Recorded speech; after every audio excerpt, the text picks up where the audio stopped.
Altitude 30,000 feet. Approaching Soviet airspace. Arriving at the designated drone launch point. Drone oil pressure and voltage are nominal. Payload oxygen supply is nominal. Power supply to payload antifreeze system shows no problems. No gusts. All systems go for drone detachment. Snake, we can't risk a halo jump this time around. Airspace security has gotten tighter since we were last here. We can't get as close to the ground as we did during the Virtuous mission. So instead, we'll be using one of our newest weapons. Snake, you're being given an honor on par with Alan Shepard. This is our last chance. Show your patriotism. If you fail, you'll be back in a hospital bed again, waiting for the firing squad.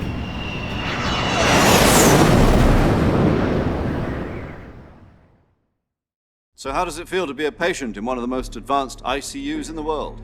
Would you do me a favor and tell the suits about visiting hours? I'll never get better with them assaulting me day and night with their questions. Must be part of the top brass's inquiry. More like an interrogation. According to them, I'm a traitor and an accomplice to the boss's defection. They're just looking for a scapegoat. Does that mean they're after you, too? Let's just say neither one of us is going to be made a national hero out of this. Does this mean Fox is going to die? No. This Fox is still one step ahead of the Hounds. The reason I came to see you today, Jack, it's time for Fox to clear its name.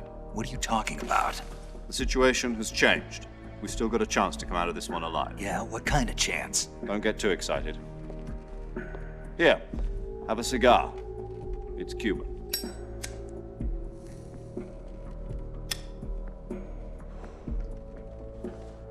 This morning, I had a meeting with the CIA. They decided when they're going to execute us? No. Something even bigger. Yesterday, the White House received an unexpected call. President Johnson? Yes, I hear you, Mr. Chairman. It was a hotline call from Khrushchev to President Johnson. From the head of the Soviet Union? That's right. A few days ago, one of our country's main design bureaus, OKB 754, was destroyed in a nuclear explosion. At about the same time, our anti-aircraft radar picked up a signature that appeared to come from one of your military aircraft. Does any of this sound familiar to you? In retaliation, I have placed our armed forces on secondary alert.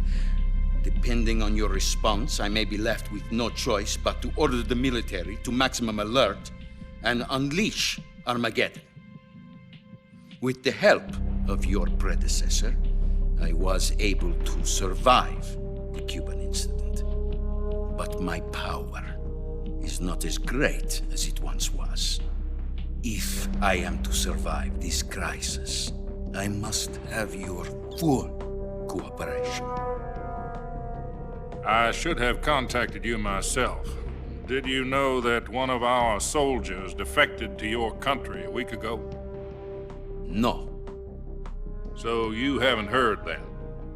The man who arranged the defection was a GRU colonel by the name of Yevgeny Borisovich Volgin. Volgin, of the Brezhnev faction. Go on. Who is the soldier? Her name is the Boss. She's a living legend. During World War II, she was the one who led us to victory in that war. In Russia, you know her as Voyevoda. You mean the boss? The mother of your special forces? Yes, that's the one. And she took 2 miniature nuclear shells along with her. The boss took 2 miniature nuclear shells. I'm afraid so. I believe they were a gift for her new hosts. The Davy Crockett Atomic Battle Group delivery system was completed 2 years ago. But serious problems were found with the launcher's range and precision. Although they were mass-produced, they've never been deployed in battle. But Sokolov's research facility was completely wiped out. The whole area is polluted. I can only offer you my deepest condolences over this terrible tragedy. So, The boss, with Colonel Volgin's help, stole 2 experimental nuclear shells and took them with her as gift when she defected. Then, shortly thereafter, Sokolov's design lab, a top-secret military research facility, was destroyed by one of these weapons. Am I right so far? Yes, that's correct. And the American government denies any involvement in the affair. Is that right as well? That's correct. We were not involved in any way. Then what was a U.S. military aircraft doing on our radar screen? It was clearly in violation of our airspace. And yet you say it was not acting under your orders. That's correct. You expect me to believe that this was all the work of a single soldier? I don't know what else to tell you. The army insists that this is all a ploy on your part. I've said it once and I'll say it again. Our government had nothing to do with it. And I would like dearly to believe you. However, I'm afraid my power over the military has weakened since the Cuban incident. I will need some kind of proof that this was not the action of the American government. You have 1 week. You must catch the boss yourselves and recover the remaining nuclear device. Then, you must find some way to prove your innocence. Prove our innocence. Yes, preferably something painful. Prove to me that this is not merely another one of your tricks. The boss should be close to Colonel Volgin. How about a little co-action?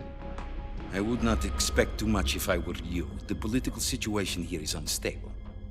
And Colonel Volgin is a member of the Brezhnev faction, which seeks to topple my government. 1 week. You have only 1 week, and if it is not too much to ask, do something about Volgin as well. What is that supposed to mean? Nothing. It means nothing. Call it a modest gentleman's agreement to ensure our continued relationship. What if we can't prove our innocence? Then I will be unable to restrain the military. I will be ousted, and they will seek their revenge. A nuclear attack on the United States? I leave the disposal of this situation entirely to your discretion, Mr. President. Disposal, huh?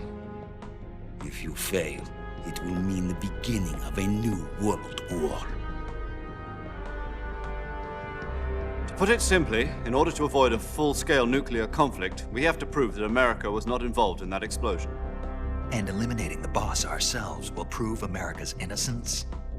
Right. The higher-ups have decided that you're the only one capable of pulling this off. You were her last apprentice. Screw this one up, and we'll both be 6 feet under. There's no choice.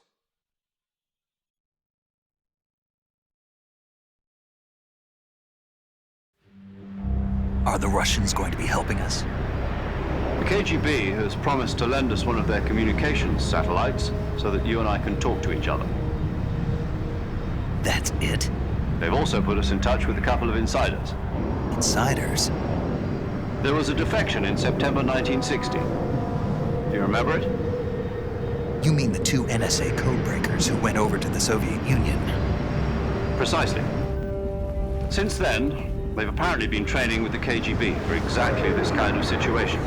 Their code names are Adam and Eva. I've been told that Adam has infiltrated Volgin's ranks. We've also arranged for him to provide you with an escape route. You'll need to rendezvous with him when you get there.